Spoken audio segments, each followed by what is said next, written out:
Willits, Old Man Stories, with Kentuckian Stan Spees.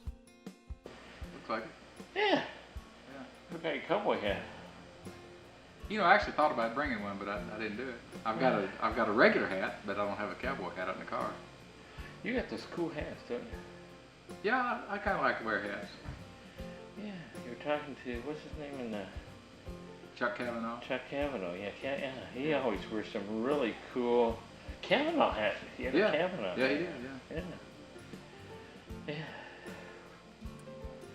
Well, I came down here tonight to get all of these wild jam players that were totally excited about getting on TV. Now, I could tell they get on TV because I set up all in back here, right? Right. How many I get back there? You didn't get any? I didn't get any. They're supposed to be excited about getting on the air. I don't think they really understood what you wanted to do. Oh, well, I didn't really either. I thought I knew what I wanted to do, but I wasn't really sure. But I've done this. I tried the same thing in Minnesota, and I had the same results. But what I did do is I found I'd get one or two that would come over to my my studio, and then they would play. So you come into my studio in Minnesota and play? I might come up there sometime. Oh, good. It's got some great fishing. I've been to Minnesota a couple of times. Are you a fisherman? I think the last time I fished, I spent most of my time baiting my kids' hooks, and now my kids are 31 and 23, so that tells you how long it's been since I've been a while. It's been a while, yeah. Yeah, there's a lot of fishing places around here. But you do horses, don't you? You go ride horses during every summer. We've missed the last couple of summers, but yeah, there's a friend of mine and I that we try to go out west and go. We don't have our own horses. We go someplace where we can use their horses. Oh yeah, rent them. Yeah. Rent a horse. Yeah, we got started doing that. We got started doing that one year. We got up a trip to the Grand Canyon to ride the mules down into the canyon, and we liked that so well we just started looking for something somewhat similar to that to do. Oh yeah. So where have you traveled? Have you went to the same place every time? Or? No, we've been to Monument Valley. Oh, that's beautiful. Yeah, it is. We spent the night out there, slept on the ground. The Navajo guide assured us there was no snakes. Yeah, sure. And we didn't see any. But yeah, there's scorpions. Yeah, a lot of scorpions. And we went to the Bitterroot Mountains up in eastern or western Montana. The state line runs right through there, and I actually don't remember which side of the line we were on. Idaho and Montana. Well, in the map, you see this big red line. Why don't they have it? In reality, it disappears, doesn't it? I didn't see it. Yeah, can't tell. I mean, you'd think that they have it on so many maps that it'd be sitting there. You just walk across it, and you were there. Yeah. And it's really different when you go across those lines because states change, laws change, so everything should be different. Different colors even. Yeah. I see it on the map now. The colors didn't don't notice change. it at all. Yeah, I found that. It's they pretend they know stuff on maps. So is those the places you do anymore? We went to. We actually have been to one place twice. There's a ranch in western Nebraska, and it's a good place to ride. It was a family that I think they've got 3,000 acres. And, okay.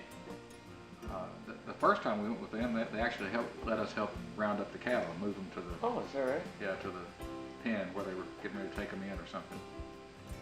Wow. Second time we just rode, but that was a good place. That's a nice. Yeah, I've driven all the way. A lot in western Nebraska, coming from South Dakota, heading south there. It's pretty country. Yeah. Yeah. Matter of fact, this last trip, after we left there, we just went due north. We wound up around Dickinson, North Dakota. Yeah. Yes, that's pretty country. Yeah. You know, western Dakotas are beautiful. They are. Yeah. I like that country. Are you a Harley driver? No. I figured maybe you were up at Sturgis. Well, I've been to Sturgis and I've gotten the T-shirts, but I don't do the Harley riding. You don't pretend to ride around. People ask me that when they see me wearing one of my Sturgis T-shirts. Say, you ride? I said, no, I don't. Yes, I do, Carl. Yes, and I had a bicycle when I was young. You know, one year we were, when my family was all together and we took the kids, we went to Mount Rushmore, and we actually had been to Minnesota to the Mall of America. Right. And we had no particular plan. We thought, let's just go west. So we went west, and I knew about the motorcycle rally there in the Black Hills, but I thought it had been the week before. We got right in the middle of it. Oh. And I first thought we wouldn't have a room, and then we found a room right there in the heart of Keystone. Oh, okay. And I thought, man, they're going to be riding motorcycles up and down the hotel hallways all night, people yelling and stuff. But then I found out they were all like us. They'd all gotten old and they went to bed at 9 o'clock. That's right. Motorcyclists have changed. Yes, they aren't the wild. You go to Sturgis, you find some young people. But most motorcycle clubs are just, they've grown up. So, you've been there and there. I thought you liked to ride on trains all the time. I was under the impression, from my kids, that you were a train person. I found out you're not a train person. No, this friend of mine, the one that goes out west with me, he loves trains. Everywhere he'd go on a train everywhere he goes. And matter of fact, a couple of our trips, he rode a train and I flew out and I met him. When we went to the Grand Canyon, Right. I flew to Vegas. He went to Flagstaff on the train. And then I rented a car and I came over and picked him up, and we did our touring around there, you know. Yeah. And we did that same thing in some other locations. I don't really remember where they all were, but he'd ride the train. And he won't fly, and I finally decided one year I would try the train. So we drove from here, you may know, but people watching this may not, there's no train that comes through Paducah. So No, they don't stop that many places. no, there are actually two different locations about an hour from here. There's Fulton, Kentucky, and Cairo, Illinois. Oh, okay. But the timing didn't work out on either one of those. It comes through Fulton like at 3 in the morning. So we just decided we would drive to Galesburg, Illinois, which is west of Chicago. And we caught the Amtrak train they call the California Zephyr. And we rode that for what was supposed to have been about a day and a half, or a little over a day and a half, to Reno. But it was just one delay after another. And it's just not a very good way to travel if you want to get somewhere. No, and you got to sleep on the top bunk, didn't you? Yeah, I said you just about have to be a member of the Walinda family to get in that top bunk. Yes. I went to California, and Terry was going to sleep on the top bunk on our train trip, and we ended up on a crowded bottom bunk. Yeah, those beds are not very wide. No, you get the luxury. That's the luxury one. Yeah. The food was good. Oh, isn't it great? Yeah. The porters are nice. We had one that was nice. Did you have one? And again, I wasn't an experienced train rider, but my friend Tom said that man's an exception. He said that's not usually the case. Usually they're not very helpful. Oh, But the this ones particular we had one were was. wonderful. During June we went to. Yeah, it must be. The ones we've had are just been awesome. Of course, I video them while they're talking to me. That helps. Well, the man that started out, when we got on the train, he handed us bottles of water and some towels and you know, whatever we needed. Right. He was helpful the whole time. On the return trip, it was a lady porter, and she came around, you know, 9 or 10 o'clock or something. She said, if anybody wants anything, they better be telling me now, because I'm going to bed. Oh, that's unusual. Then, yeah, I guess going through North Dakota and Montana, a little different staff, because ours was pretty cool, the service. But all, you know, it was. Well, this train, this California Zephyr doesn't go that far north. It goes more across the middle of the country. Yeah. If you're going to end up in Reno, you're south. Yeah. Yeah. You're going along sort of parallel with 80. That's probably right. We went through Omaha, one of the ski places out there in Colorado. I forget what. Okay. Anyway, like you say, Reno, wound up there in the northern part of Nevada. It goes on, it ends there at San Francisco, actually just outside San Francisco. Yeah, well, I think they end up at the same spot after they get Is to that right? Sacramento, yeah. Okay. I think, did you have to take another train, or did they keep going when they got to Sacramento, or did you have to switch? Well, we got off at Reno because we wanted okay. to tour Yosemite and Okay. some of the area around in there. Yeah. Yeah. So, you've been a lawyer all your life, haven't you? Most of it. I like to tease you about lawyers. 32 years. And so you've had to suffer through 32 years of lawyer jokes. I'm always looking for a new one. It's hard to come by them, isn't it? It is. It is. There's a lot of old lawyer jokes, and then young people think they're new because it's the first time they heard them. Right.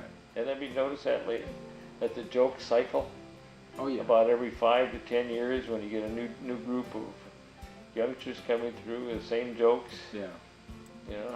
And a lot of those jokes are interchangeable. Some jokes that are lawyer jokes could just as easily be an insurance salesman joke or an accountant joke. You know, some of them. Not all of them. joke. Well, maybe. Maybe. I don't know if you can still tell those. Well, I don't know if you can tell. Well, I tell them. I make sure I'm in the right crowd. I never told Polish jokes when I was out with my Polish buddies. But what I found out when I was out with my Polish buddies in Minneapolis is they told Polish jokes. Well, they can do it. That's the thing about lawyer jokes. Some lawyers seem to be offended by lawyer jokes, but most of us are not. Most of it's a joke amongst yourselves, isn't it? Yeah. So, you're a cowboy lawyer.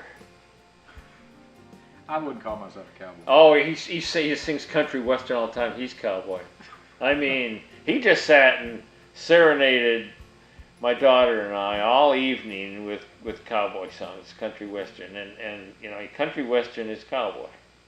Okay, so. You know, I've mentioned that to you before. Really, at least in this part of the country, people rarely call it country western anymore. They mostly just call it country music. They call it country music, yeah. And I think that's mainly because there's nobody around anymore like Marty Robbins, or like Gene Autry or Roy Rogers. That's right. Or even Bob Wills or people like that. You just don't find it. Yeah, it has changed, and they've made country. They've even brought in Elvis Presley and made him country. Right. Now that's a stretch. It is. Yeah. That's a major stretch. But he was raised in this country, and Terry was down and met him and did all that kind of stuff down in Texas with him. Really? Yeah. So he was all around. He just I wouldn't call it country. That's a hard, because I was introduced to him up in Minnesota at Cable Drugstore. I mean, Really? the songs. Yep. Okay. He was. They would play Harlem Dog and Blue Suede Shoes, and I just couldn't conceive of a singer that would sing that and be popular. But it seemed to satisfy the group around me. He was just in the right place at the right time in a lot of ways. You know, that's true for a lot of entertainers and athletes both. I mean, there is talent involved. I'm not saying there's not, but it takes more than just talent. You have to have a lot of the breaks that go your way. That's right. And it is. It's one of those things where you get in the right niche and you flow along with it. Have you gotten the right niche in anything? I've got a good life. Yeah. I'm not an entertainer or a movie star or any of that kind of stuff, but I don't have any good You never know when you're going to be one. Could happen. I doubt it. Well, yeah, I know we all doubt it, but it doesn't matter. It can happen. It can happen. When I'm a country western song, you're going to be a player for me. My daughter's going to be a roadie, so. Well, that one segment. You can be a harmonica player, and you can play the. What do you call that instrument you play? That's a dobro. A dobro. It's really cool. You have it on your lap. Right. And you play it like one of the what's those guitars? Steel guitar. Steel guitar. You play it something like a steel guitar. It's somewhat similar. I think it's kind of a forerunner to the steel guitar. Oh, okay. It was a forerunner before it. It wasn't after it. Yeah, I'm reasonably sure dobros were around before there was electricity, and of course the steel guitar has to have electricity. Yeah. The dobro, I was plugged in there tonight, but you don't have to be. You don't have to be. No. Oh. I mean, it's like an acoustic guitar. You can play acoustic dobro. Just, you know. No, Melinda was trying to hear you, and she couldn't hear you because you were sort of in with all the music. She was trying to hear the dobro from all the rest. Yeah. And she couldn't isolate it. So you're gonna have to bring it over some evening when during one of the social things, and she can listen to it. Well, maybe. I'd like to too. There's a lot of instruments in this room. You've noticed that. It wasn't as bad this week as it was last week. Yes, it was much better worse last week. But if you listen to country radio very much, especially old country I'm talking about, and if you know what the dobro sounds like, you hear it in a lot of music. And most people think it's a very pleasant sound. It is. I mean, the whole thing of the song, and I couldn't pick it out either. But I watched you play. It looked like you were playing, like you were in Hawaii. It looked like they've the used way it you there. play it. It looked like you were in Hawaii. Yeah. Yeah, it's been used there. So I now have a lawyer friend who's an Hawaiian cowboy. I don't know. What? With these guys here, I'm just trying to keep up. They're good, aren't they? They are good. And who's that guy on the guitar tonight? The heavy-set one. His name is Russell, and he doesn't come here very often. Matter of fact, this is the first time I've seen him in several months. But yeah, he's a mean guitar player. Oh, he was. Yeah. They loaned him a guitar, and he made use of it. Yeah. I got it videoed, guys. It'll be on. I didn't know it, but I was videoing you. Oh, really? Watching. Too bad. Everyone was zipped up, so don't worry. But I enjoy playing with this group and trying to play dobro and trying to sing a little bit. But I enjoy playing the harmonica. That was kind of a self-taught thing. I really like you playing the harmonica. I've got videos of you going along with one of my stories. I remember that. Harmonica. Yeah. So and up north, they have at the jam session up in Earhart, Minnesota. They have a harmonica player, and he's right in the whole group, and he does the harmonica when it's his turn. Yeah. You should take yours and try that once in a while. Well, you probably know this, but you see these harmonica players, and some of them will have a belt on. They look like a Mexican bandolero or something. Oh, I've never seen that. No. Well, because with a harmonica, if you're playing by yourself, you can play any key you want to. Right. But if you're playing with a group, you've got to play in whatever key they're playing in. So you can't just have one harmonica. A harmonica is keyed to a particular key. Well, this guy only has one harmonica, but I can see maybe he might have a whole satchel down there. Probably either in a satchel or some have it in a belt that they wear across their chest. Wow, bandolero, harmonica bandolero, huh? You never know. You never know what it is. Yes. Call you Pedro. Most of the time, if you buy a harmonica in a store, other than an actual music store, it's going to be in a key of C. That's just the way they come. Oh, that's okay. But you need one in all the keys. In all the keys. Oh, okay. Wow. So you are totally have a wonderful, varied life of tremendous interest. That's super exciting. That is. And now you're in major controversy here. Well, we're not going to talk about that. It's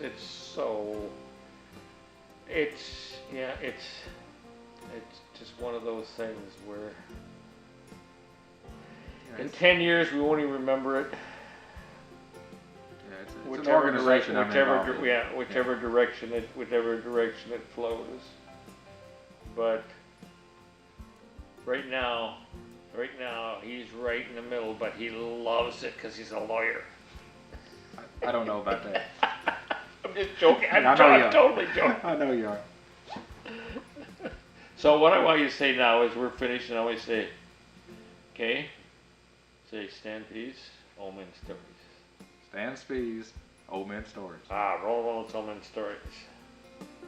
Old Men Stories, Stan Spees and I.